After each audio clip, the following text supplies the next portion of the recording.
حکومت پاکستان نے اوورسیز پاکستانیوں کے لیے گاڑی گفٹ اسکیم کے طریقہ کار کو آسان اور شفاف بنایا ہے۔ سعودی عرب اور دیگر ممالک میں مقیم اوورسیز پاکستانی استعمال شدہ گاڑی 2 سال میں ایک مرتبہ اپنے کسی بھی قریبی رشتہ دار یا بلڈ ریلیشن کو پاکستان بھجوا سکتے ہیں۔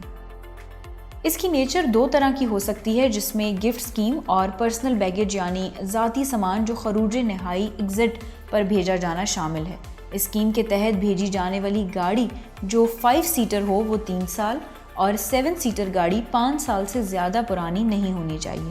پاکستانی سفارت خانے یا کونسلیٹ کا کمرشل سیکشن سب سے پہلے وہیکل امپورٹ فارم جاری کرتا ہے، جس کے تحت گاڑی پاکستان میں کسی بھی بلڈ ریلیشن کو گفٹ کی جا سکتی ہے۔ کونسلیٹ کے متعلقہ ترجمان کا کہنا ہے کہ لوگوں میں عام تاثر یہ ہے کہ گفٹ اسکیم کے تحت بھیجی جانے والی گاڑی ڈیوٹی فری ہوگی، لیکن ایسا نہیں ہوتا۔ پرانی گاڑی کے حساب سے کسٹم ڈیوٹی وصول کی جائے گی۔ کسٹم ڈیوٹی کی ادائیگی کے لیے مملکت سے گاڑی بھیجنے والے کو ڈیوٹی کی رقم بھی باہر سے ہی ٹرانسفر کرنا ضروری ہے۔ گاڑی پاکستان پہنچنے پر ڈیوٹی وصول کر لی جائے گی۔ گاڑی کے پاکستان پہنچنے پر کسٹم حکام سفارت خانے یا کونسلیٹ کی طرف سے دیے گئے لیٹر کی بنیاد پر گاڑی کے حساب سے ڈیوٹی کیلکولیشن کریں گے، جس کے بعد گاڑی کی ٹرانسفر کا پروسیس کمپلیٹ کر لیا جائے گا۔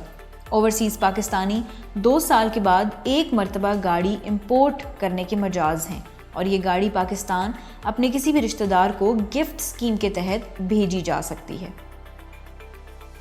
گاڑی پاکستان بھیجنے کے لیے ماہانہ انکم کی کوئی خاص حد مقرر نہیں ہے، جبکہ درخواست گزار کا سعودی عرب میں قیام مسلسل 2 سال یا اس سے زیادہ ہونا لازمی شرط ہے۔ اب بات کر لیتے ہیں کہ گاڑی گفٹ کرنے کے لیے آپ کو کون سے ڈاکومنٹس ریکوائرڈ ہوں گے جو آپ کے پاس ہونا انتہائی اہم ہے۔ سب سے پہلے اقامہ کی کاپی، تصدیق شدہ منتھلی انکم سرٹیفکیٹ، پاسپورٹ کی کاپی جس پر سعودی عرب میں پہلی بار آنے کی مہر لگی ہو، پاکستان میں گاڑی بھیجنے کے لیے نامزد کیے جانے والے شخص کا شناختی کارڈ، گاڑی گفٹ اسکیم کے لیے فارم سفارت خانے اور کونسلیٹ کے کمرشل سیکشن سے جاری کیا جائے گا۔ گاڑی گفٹ اسکیم کے طریقہ کار کو آسان بنا دیا گیا ہے۔ مطلوبہ تصدیق شدہ ڈاکومنٹس جمع کرانے کے بعد سفارت خانے یا کونسلیٹ کی جانب سے فوری طور پر ایک لیٹر جاری کیا جائے گا۔ کونسلیٹ کے ذرائع نے یہ بھی بتایا ہے کہ سعودی عرب اور خلیجی ممالک میں گاڑیاں لیفٹ ہینڈ ڈرائیو ہیں۔